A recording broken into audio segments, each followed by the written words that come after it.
Hey everyone, how's it going? It is I, the real Randy Chavez. I'm coming at you today with podcast number 250 with Cameron Gawley on life, entrepreneurship, crypto. And I had noticed that on LinkedIn, so I interviewed Chrissy Leota last month, and you just had she joined the Flight Plan Ventures as managing director. Um, Yeah, so I thought that was cool. It's a cool connection. She's pretty she, awesome. she's amazing. Like she's one of the smartest people I've ever met. And she's like, when it comes to fundraising, she's like, I mean, it's like incredible. She's an incredible person. So I'm super excited to have her on the team, man. So this is not the. I feel like you're like SLJ, you're like Samuel L. Jackson talking to Robert Downey Jr. He's like, I'm putting a team together. Uh, this is not your only team that you've had. You've had many others. Can you tell us a little bit about a quick what you've done to like get here and the current team you're building and why you're building them? Yeah, man. I live in Dallas, Texas. I've been a lifelong entrepreneur my whole life. I think I was just kind of cut from that cloth, but I was flipping baseball cards at 12 years old. I built my first tech company going at 17, going at 18 years old. So fast forward, so for me, solopreneurship was kind of in the early days, I was like, oh, we just do this. But I realized like it's kind of solopreneurship is kind of a little bit of a lie because all we did is create more of a job for ourselves. And it's just like at the end of the day, we need to get our time back. So I realized that building a business is not about building a business, it's really about building people. And that took me like 20 years to figure out, by the way. So I'm 44 now, and we built. So I cut my teeth in tech in 2007. I went down to South by Southwest Interactive down in Austin, Texas, and saw Twitter go from like 10,000 tweets to like 150,000 tweets in one day. And I was like, this Twitter thing, like legit, was my aha moment in life, where it fundamentally changed the way we communicate as entrepreneurs, technologists, consumers. Everything changed overnight in 2007. And so fast forward to 2010, my then business partner, Eddie Badrina, and I, he came from the White House. He was like Bush's Asian American spokesperson at the White House. He worked for 41 and 43. And he was this pragmatic Asian, like amazing dude. And I was this like creative tech kid. And we took a strengths finders test and we came together and we were like, let's build something. So we kind of took the DNA of BCG and McKinsey and Deloitte Digital, and we said, what if we did what those guys do for the big brands, but do it for like emerging brands? So we started one of the first digital strategy agencies on the internet in 2010 called BuzzShift. And so for a little over a decade, we built one of the fastest growing digital agencies for consumer brands, and was really fortunate just to be a part of that ride. We had a double exit along the way. So we sold in 2016, bought it back, and then sold again in 2021, which is a whole story in itself. But yeah, so now, I mean, the agency life, actually, that world, that's where I learned how to really build a team and really trust in people and value, like just really how much building a team frees you up as an entrepreneur. And I think that was a shift for me because I went from being kind of like building my own thing, spending too much time, to you know to really trusting in people and delegating it. And I always say high autonomy, high responsibility, and I think that's the key thing in people. So I know that's a long-winded verbose version, Randy, but anyways, now we're running a venture studio and we're investing in building and scaling uh, brands, but in a totally different way. I think ad agencies are fundamentally broken, and so now we're kind of disrupting that whole model, and it's pretty fun. When you had that age that you had that double exit 2016, 2021, if you were to do that now, I would say, okay, you see AI kind of disrupting that and replacing it, so that's why. But what were the reasons you had the exit so early? I mean, it had to be a different reason. Yeah, I mean, here's the thing. With agencies, most agencies are based on like a retainer and a media management fee model, and especially growth and kind of media agencies and everything. And so there's kind of a misalignment between like mutual upside, where it's like agencies charge these big fees, and then the brand's doing their thing, and whether they win or not, it's like they're still getting paid. And then the flip side of that is we had 5 big exits of brands. So there was a company called Jack Black Men Skincare that sold, and they sold for they sold for a lot of money, millions of dollars. And here we were stuck with like a $20,000 a month retainer, and we had no upside, no equity, no rev share, no nothing. And so I think what I figured out is, like, to build an agency in today's world, it's all about mutual alignment and upside. And so for us, we were from 2010 to 2016, it was kind of like the heyday of digital agencies, because in those days it was like there's all these traditional agencies still doing TV, print, radio, all that. So they were trying to bolt on digital agencies at that point, right? And so we were getting sought after by a bunch of different people. Like, we all of a sudden in 2016 we hit this inflection point in growth, and ultimately we had a lot of people coming after us to acquire us, and it was more of an acqui-hire more than anything, right? And because they just didn't have the talent. And I think that we built this, culture and community of people that these traditional agencies hadn't seen before. But that was kind of the part of it. So I guess the first exit was all because there was lacking of really a talent in an aggregated way that we had all in house. By the way, that was all in Texas. It wasn't a distributed. Like, after COVID, everything changed, but being all in one place, that was a really fundamental part of building the agency 1.0 for me. And now that you do see this disruption in AI, what would be your advice to people that are just getting into the industry? Do you pivot? Yeah. Do you try to revert back to certain things? No, well, a couple things. I think that I have conversations with marketers that are more generalists, and they're having a really tough time right now because they're dabbling with a lot of different things, and they're like, oh, well, I know B2B, and I know D2C, and I know CPG, and they dabble in a lot of things. And so I think that these all-in-one kind of legacy agencies not only are being disrupted by AI just because they're replacing these individual jobs, but I think going deep and being a specialist and it's like, do I do one thing really well for this type of thing, for this type of vertical or whatever? I think that's more important now than ever, because the tech stack around what you're building. So if I'm working on a B2B brand, then that's all like HubSpot or Salesforce or yada, yada, yada. But if I'm in a direct to consumer brand, it's all Shopify and the 8,400 apps around the Shopify ecosystem. And it's a totally different conversation. So so I think that you have to become a specialist, in my opinion, in today's world. But 2, it's about how you're leveraging AI to get your time back. And I think that for every orchestra, so like if AI is like playing all the instruments, there's still a conductor. And I realize that agentic AI is where we're headed, but I still think that there's a value in kind of leading that piece. But yeah, I mean, I think that I'm excited personally because I think we're at a hybrid area between certain I love where we're at with AI, and it is replacing a lot of folks on that. But what I will say that I still think brand building overall, there's still going to be somebody to orchestrate this, and when it comes to building brands and community and everything else.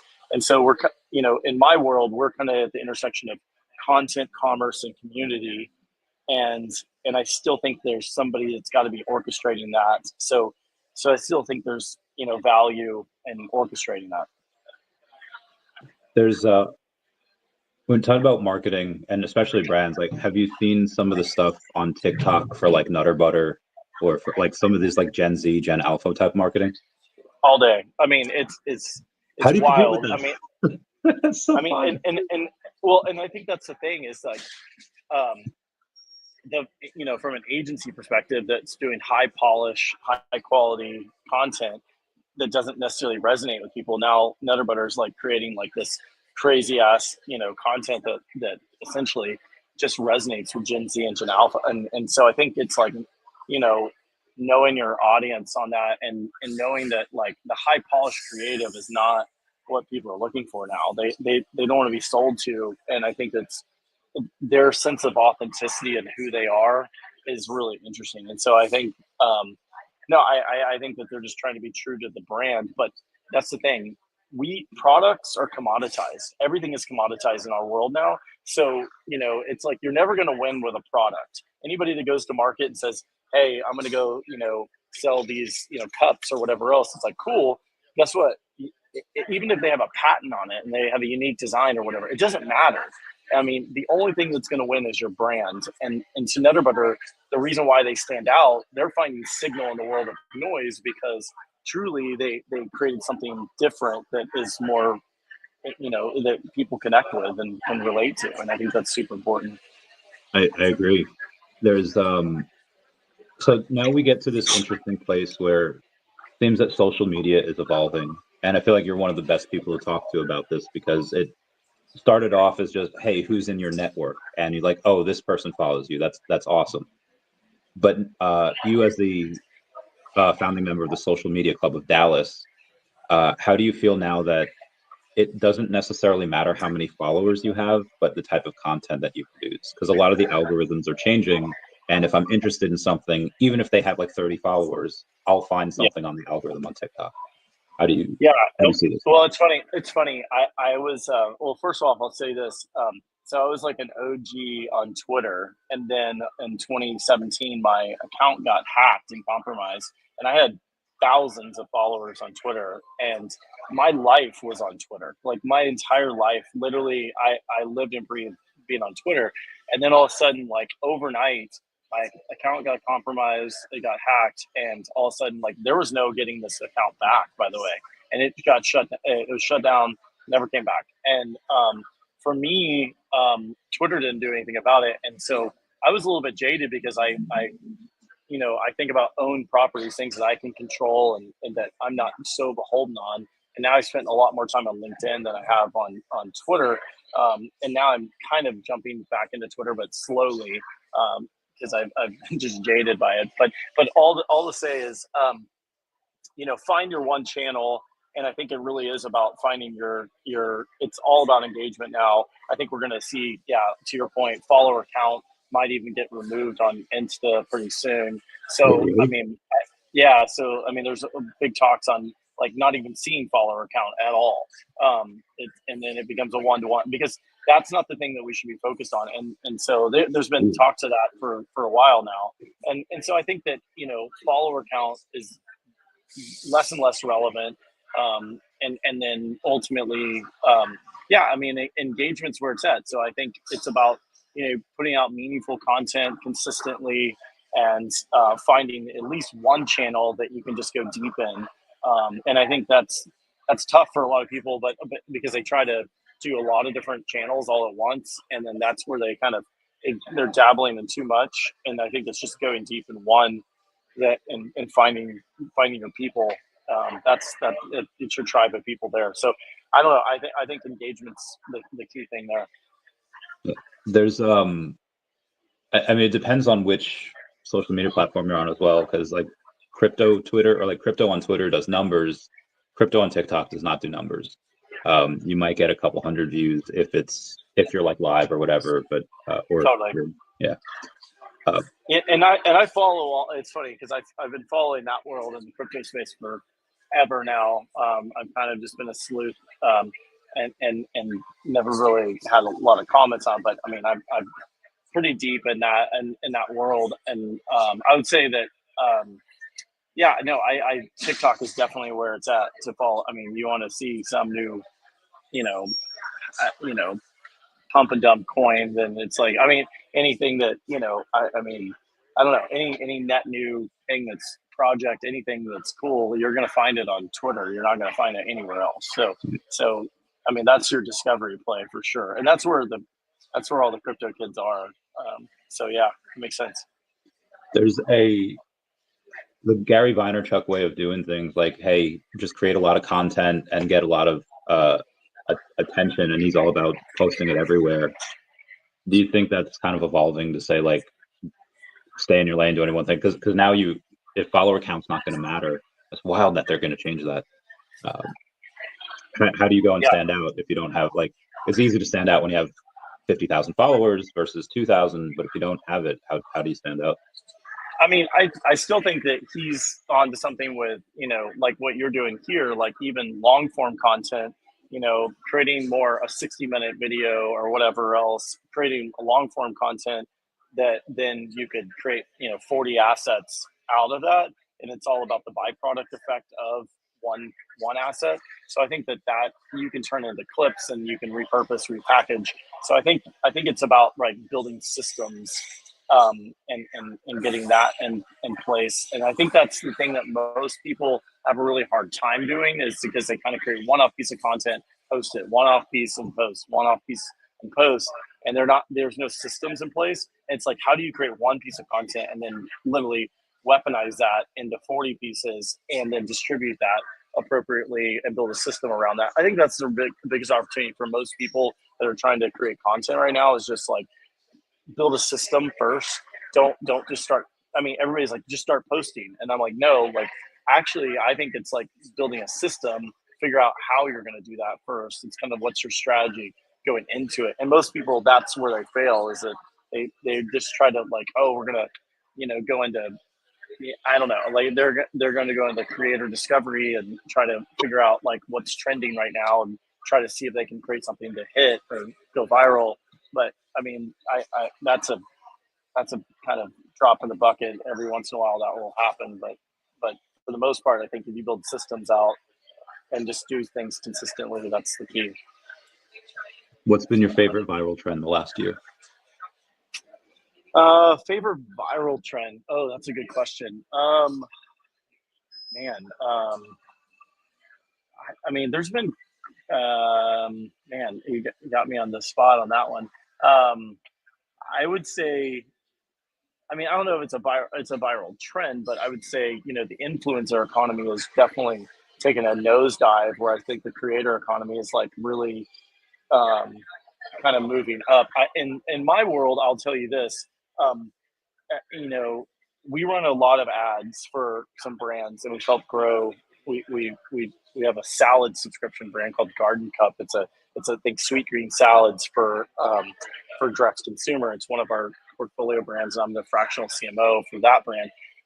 And gardencup.com, it's funny because like what we've seen across the board with all these direct consumer brands is whitelisting is a big trend right now. And so I don't know if it's a viral trend. I wouldn't say that, but as far as effectiveness goes, and when I say whitelisting, meaning like if I'm Athletic Greens or Garden Cup, and if I go to Instagram, I don't see the ad coming from Garden Cup or Athletic Greens. I see it coming from Kelly or Yeah. whoever it is, or Brad or whoever. And so I think, going back, I think more and more brands are like, oh yeah, people know, like, and trust people, not brands necessarily. So therefore, like, we should be seeing these ads that are UGC kind of content coming from people, not the brands themselves. So that's lowered cost per acquisition significantly over the last quarter. So I mean, deep in the performance marketing kind of world, like I think that's been a massive trend, is people shifting back into whitelisting. I've seen that over and over and over. And that's been this, the story. I was just at Sub Summit in Dallas, and that was a big conversation for lowering your acquisition costs. Because that's the biggest issue right now, trend-wise, for all brands, is Meta is killing them with customer acquisition costs. So how do you lower CAC overall and CPAs? So it's like that I think that's one tactic that I'm seeing. But yeah, on the organic side, yeah, I mean, I don't know. Let me think about that, and I'll get back to you on that. But yeah, that's. I guess. I mean, yeah. I mean, there's so much. I think it's everybody using. Honestly, not having, and TikTok using creator discovery and like looking at, what's trending and people are. I think it's like people that are creating just original content without looking at that first. They're missing the boat. Like, they should be looking at all that and using the right sounds or the right hashtags or whatever. And all of a sudden you can catch fire there. But besides that, yeah, I don't know. Let me think about it. My favorite one this past year happened several months ago. You remember the puppet on TikTok? And it wasn't a video, they were slides. And then it was all of these like 25 to like 40-year-old women talking about the unhinged shit that they did when they were like 13. And it was Love it. that was the greatest Dude, time in TikTok. Genius. Yeah, that's awesome. No, I mean, I think that I mean, there's been so many good ones. The propaganda posts have been everywhere lately. I mean, Wait, what's the it's propaganda always some. post?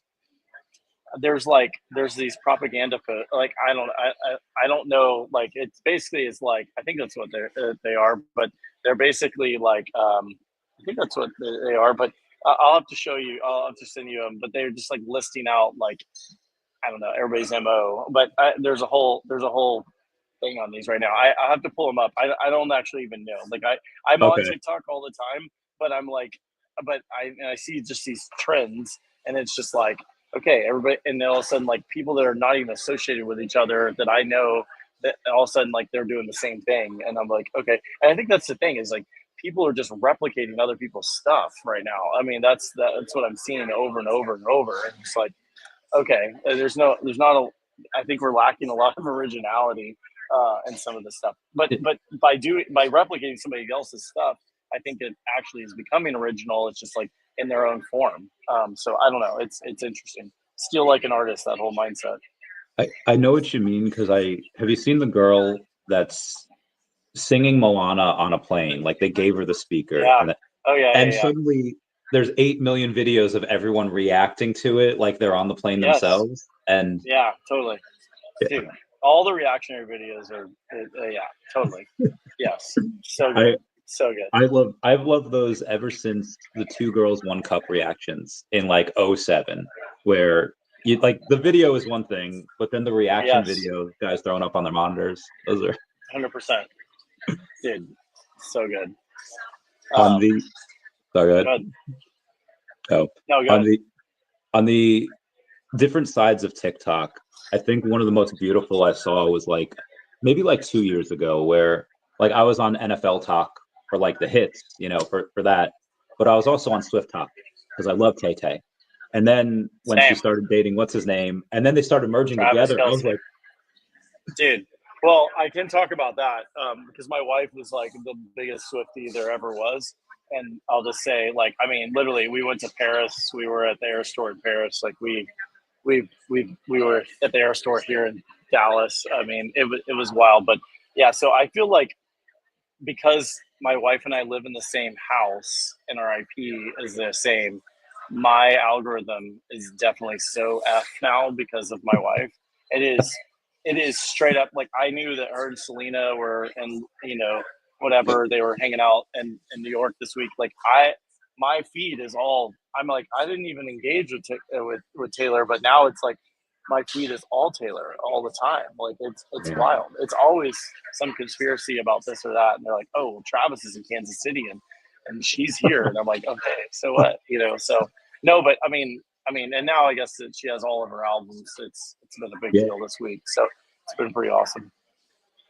So one of the most impressive things that I've seen came like from a rabbit hole that I came from the Diddy trial, which is such a wild, dude. That's my Roman Empire. I'm hooked on watching that. And are you?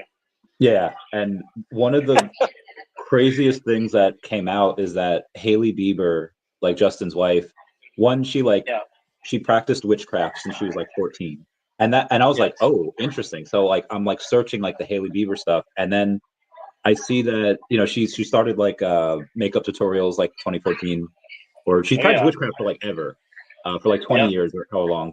But she started this in 2014, and then in 2022 she launches her like Rhode makeup Rhode thing. Beauty. She just sold it for $1 billion. Yeah. And like there's insane. No way that makeup is so much better than the next one. No, and that's the power of brand, right? And I think that's the thing that, you know, we focus on so much, is that like makeup and skincare overall is super commoditized. Like, I mean, it's like if you spin up a new brand, I think that people think, oh, my ingredients are better or my whatever's better. And it's like, that actually doesn't matter. I want to say that it matters, but it doesn't matter. It really is the power of brands. And you know, we've been seeing this time and time again. And Hailey Bieber with Rhode, like, yeah, there's no way. Like, I mean, her multiple on that, like, it's crazy, but people religiously follow her and her brand, and it's, you know, it's the same thing with all the Kardashians and everything else with every brand that they've created. It's been wild. So I'm actually, you know, if you're building a brand now, I've been following a group out of Salt Lake City now, and good friends now with a team of, they're called Space Station Investments. And they helped build First Check In at Magic Spoon cereal, and then Oats Overnight and Olipop and all these like fun brands.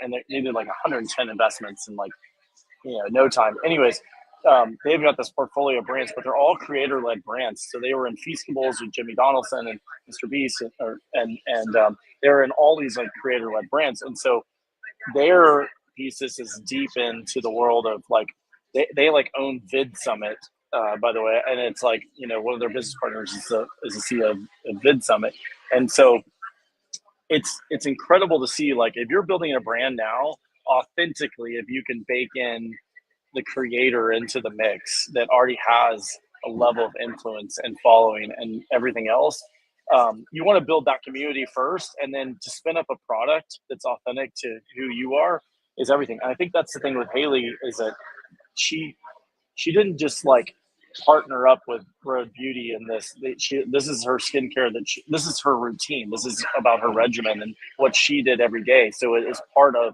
her authentic DNA of like, this is her brand, but it's also something she uses. She's not just endorsing it. And I think that's where most creators right now are failing, is because they just kind of endorse it. Like, for instance, I don't know if like, I like Alex Earl, but if Alex Earl, like, she has her new Marg brand or Margarita brand, and like I'm like, I don't, if she's endorsing that, or is it more like, because that already existed, or is it like really a part of like everything she's about, you know? And so like Alex Cooper has Unwell brand, and Alex Cooper, like, you know, you see her drinking Unwell everywhere she goes. I don't think she drinks water. She just drinks Unwell. It's a part of her DNA and her lifestyle. So I feel that, you know, it's all about authenticity right now with creators and products. So yeah, I mean, that's, if you want to build a community, just be real, because people see through the bullshit. Like, I think that's the thing, is that if you're just endorsing something now, then people see right through it. I have two things on that, but how long do I have you for? I don't know how long you have here. Oh, I'm good for a couple more, whatever. Oh, all right, we're sweet. All right. 6 hour live stream. Yeah. Okay. Let's go. Yeah. The first thing is going to be negative, is because like I heard Mr. Beast's burger was like pretty good. I heard that was pretty fair, but the chocolate bar is trash, and so bad. Like, so bad. I don't trust it. Exactly. Yeah. He learned a lot from that. I mean, and my friend Jess Cervillian like ran CX, Jess ran that whole brand basically, and she knew that, like, you know, it literally competed with Hershey's for a hot second. Like, I mean, that was crazy, right? But and the reason why that worked out of the gates is because they gamified it, and they created like more of a gamification piece. So you would unlock kind of like a Willy Wonka golden ticket kind of vibe, right? So all my 13-year-old son was like, I'm going to go buy a bunch of Feastables to try to unlock whatever kind of thing. So I think there was something about that, but he would just throw the chocolate bar away, right? But now, I think you got to build a product on the quality side that's worth something. If not, you're going to get knocked down really quickly. You can't just launch something that they launched with a dark chocolate bar, which I'm like, okay, at least launch with a milk chocolate bar first. Yeah. Not that I don't like dark chocolate; it's fine, but it's just like the majority of the people out there are going to lean towards a milk chocolate. But anyways, you were going to say, so in the brand, you were saying this is starting with a negative. What was the next one? So the positives that I've seen. So I've built a couple successful companies before. One was high risk lending. One was a Pokemon card business, and the third one has been the YouTube channel. And I've never taken something to like a single company to $1 million before, but the next time I go and raise capital, it'll probably be at $1 million valuation. But that's just like one person, that's me. However, I have this IP called daCAT. And it's a comic book. It just started off as a story, as just a way to get on VeVe. Did Sanjay talk to you about VeVe? You know what that is? No, Sanjay talked to me about VeVe. Yeah. And I'm going to come up to New York for the show. You're coming? So I'll be up there. Yeah. Oh, it'll be good. Oh, can't wait. So what they have is, high-end digital collectibles. They have comics, and it started with just me getting a comic on VeVe, using my relationship with them, and a lot of these other like meme token communities that are just like, oh, can we be in this? And paying me to get in. It's like, okay. And they released a video like 3 days ago, and it was really cool. And it was just like kind of about the story. It was like 30 seconds. But I got 2 phone calls. I got 4 phone calls from 2 people within like 24 hours of it, wanting to absorb the IP or straight up buy it for $100,000 pre-revenue. And I was like, so I feel like there's a lot of things like can get like be undervalued. Yeah, but then certain things can be like overvalued, where as the crypto market like takes off, there's going to be so much money flying into the space. And again, I've never taken a brand over $1 million yet. What is You're going too soon, man. We're going to have a rally here soon. Oh yeah. Oh no, I told them no. 2026. Yeah. No, so go ahead. What's your question? It's just for this, if it's like a comic and there's like over a dozen original characters, and have plans to do an anime and stuff in the future, and I have contacts for that, but the YouTube channel, again, next time I raise capital, will hopefully be at $1 million valuation. But which do I lean into? And I could do both, but which one, in your opinion, should I lean into as having the best ability for like a Hailey Bieber? Like, I don't, because I can't sell the channel. People can invest in, but I could sell the IP, and I feel like, and I'm not saying build it to $1 billion, but I'm sure I could build both to multiple millions. And I feel like daCAT might be the better way, but I definitely want your opinion on which. Yeah, I mean, daCAT, like, I mean, anything that's separate, like, here's the thing: you have your personal brands, and you can build the channel and all this. There's that. But daCAT, like, I mean, I think if you can build a community around that and get people excited about that, then, I mean, first of all, I always say, like, try to get something rolling. Try not to raise capital. Honestly, like, I'm a big believer in like bootstrapping as long as you can and building up as much as you can until you're like, oh my gosh, I'm going to go under if I don't raise capital in this. Or it's like, for me, it's like growth capital is a big deal. So if this is going to help me grow and propel this, then that makes sense. But yeah, I mean, I personally would, I think, again, the personal brand side, this has been a big conundrum: personal brand versus daCAT kind of thing. Like, what do you kind of build? I mean, it's something for me that I've always struggled with. Of like, I've always kind of been behind the scenes, and I built my agency, and I was kind of behind the scenes and never really built my personal brand. And that was something that I kind of really feel like I missed out on. Now I'm like, 15 years later, I'm like, okay, I need to go really start working on that. So I think it's a both and, but I think the power of building daCAT is that you don't have to have, it's not just you. It's, I mean, you can have other people in the mix and build a community around that. So I would build something around that for sure. It's like my buddy Rogers Healy is a real estate guy here in Dallas.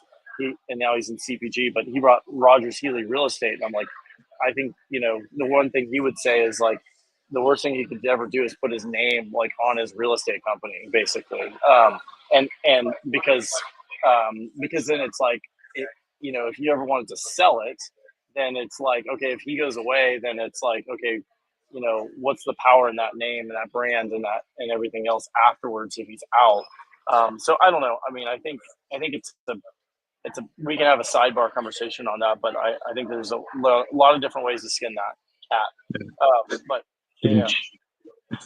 So so you mentioned you were an investor, or I don't even know if you mentioned, but you mentioned you mentioned crypto and blow off top, and I don't know how influential it might be, where if you say something, then it might affect something.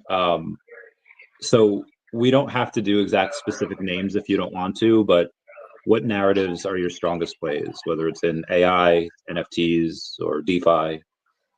Yeah, I mean, so we're specifically Flight Plan Ventures. We're heavily focused on commerce enablement. So everything around AI, around commerce enablement, and like with Shopify and OpenAI going in together now, I think our URLs even going to matter in the next couple of years, because everybody's been building out their website to sell road beauty on road.com site. But then I'm like, well, if I just say, hey, what's the best skincare for whatever in GPT now, I can buy directly in GPT pretty soon and never even hit a landing page, never even hit the website. And it just tells me, and I can check out directly in GPT. So I think the Shopify GPT integration is going to be interesting. But all the AI commerce enablement, whether around the world of commerce enablement overall, I think that's where I have a lot of thoughts on that world.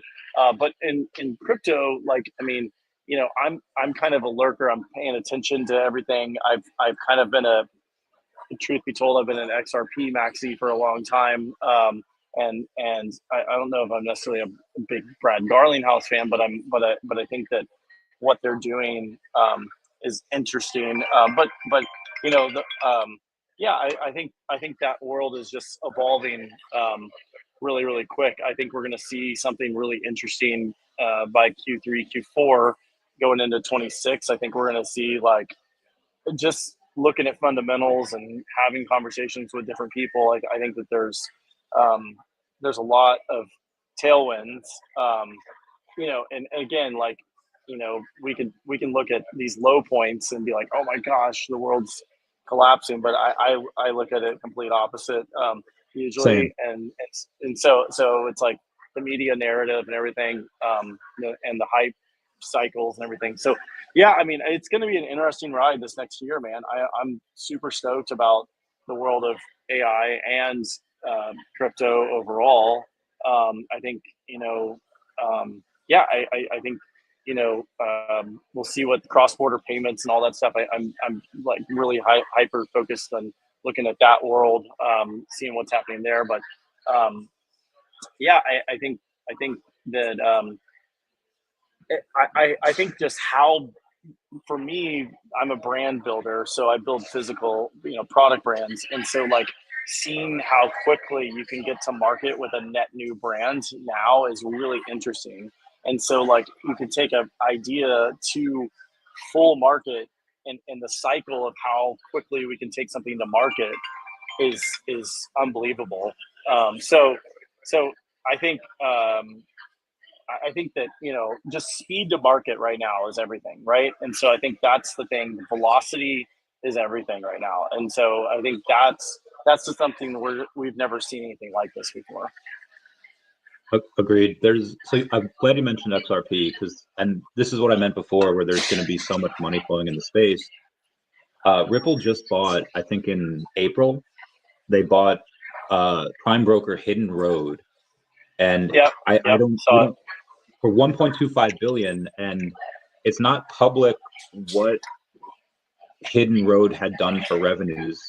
So even if they did 60 million in that last year, which I feel like they didn't, but even if they did, that's a 20x multiple, and I feel like they probably did a bit less than that, which means that the multiple will be a lot higher.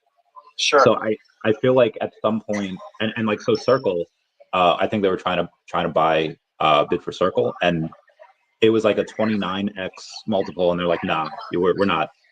So I'm guessing that the amounts of revenue that, working backwards here, the amount of revenue that Hidden Road did was probably half that, if that. For sure. And when you talk about people with AI, you mentioned that everyone is like the end of the world, like AI is going to take away a bunch of jobs, and they're right, it will. But I feel like people are not looking at the fact that if there's, let's say you have 4 software developers, and now one can do the work of 4. Okay, you could get rid of 3 software developers, or now that your money that you're paying these software developers don't justify, you know, that 100K gets you 150, now it gets you, you know, like 400. Why not keep it and then do the work of 16? Yeah, more and margin. Yeah, yeah, totally. Yeah. No, that's exactly right. No, I think that's right. Totally. What's up, guys? Yeah, Yeah, lots of. I happen to be at the coffee shop today, so I was like, oh, I'm just gonna do the podcast from here. So yeah, no, you're exactly right though. Dude, but this has been awesome. I realized what time it was, and I gotta jump for another meeting here in a second. I've got my next person in front of me over here, but Okay. anyways, no, but this has been this has been awesome, man. I really appreciate you having me on today. This has been a lot of fun. I'd love to keep riffing with you. So yeah, I'll shoot you my number. We'll deep dive into XRP stuff more. So I'm Yeah, excited to see we need to talk. things are Like, headed. Yeah. I'll message you the number, and then all right. Thank you so much. Cool. And I'll catch you later. All right. All right, Cheers, bye. buddy. All right, later. Everyone say bye-bye to Dashy. Bye-bye, Dashy. Meow. Meow, meow, meow. Oh, yes. Okay. Well, he's gone, and I have to message him stuff. So I will catch you all later. I have a meeting today at 2, and then I have a. Oh God, what do I have? I have a meeting like actually really soon. It's a good thing I left. And then tonight at 8 p.m. Eastern Standard Time will be the Omi Homie show. And that is going to be with me and Crypto Rain. Dr. Stuff is he's over in God, what is it? Lisbon. So he probably won't join. I hope he doesn't, because it's going to be late over there, and I hope he enjoys the party. Anyway, I do have to bounce. I love you all. Class dismissed. Bye.